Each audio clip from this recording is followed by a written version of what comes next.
যে রেল লাইনের উপরে 50 মিটার অন্তর অন্তর একটি টেলিগ্রাফের খুঁটি পোতা আছে। ট্রেনটা যদি 1 ঘন্টায় 45 কিলোমিটার বেগে যায়, তাহলে 4 ঘন্টাতে কতগুলো খুঁটি অতিক্রম করবে? তা দেখো, ট্রেনটা 1 ঘন্টায় যদি 45 কিলোমিটার যায়, তাহলে 4 ঘন্টায় কত কিলোমিটার অতিক্রম করছে? 4 × 5 = 20, 4 × 4 = 16, 18, 180 কিলোমিটার। তাহলে এখানে মিটার আছে, মানে এটাকে মিটারে করার জন্য 1000 দিয়ে গুণ করবে, অর্থাৎ 3টা শূন্য লাগিয়ে দিবে। 50 মিটার অন্তর অন্তর যদি টেলিগ্রাফের খুঁটি পোতা থাকে, তাহলে এটাকে যদি 50 দিয়ে ভাগ করে দিই, দেখো আসছে কত? একটা শূন্য একটা শূন্য কেটে যাবে, 36। তার মানে 3600টা খুঁটি পোতা আছে, তাই না?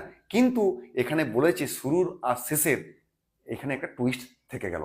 সেটা বোঝার জন্য তোমাকে কি করতে হবে? ধরো আমি এখানে তাহলে কটা গ্যাপ পাচ্ছি? 1 2 3 4, 4টা গ্যাপ, মানে দেখো প্রথম আর শেষ মিলিয়ে 5টা খুঁটি লাগবে। তার মানে যতগুলো গ্যাপ পাবে তার সঙ্গে একটা যোগ করলে প্রথম শেষটা ঢুকে গেল। তাহলে এখানেও একটা তুমি যোগ করে দাও, অর্থাৎ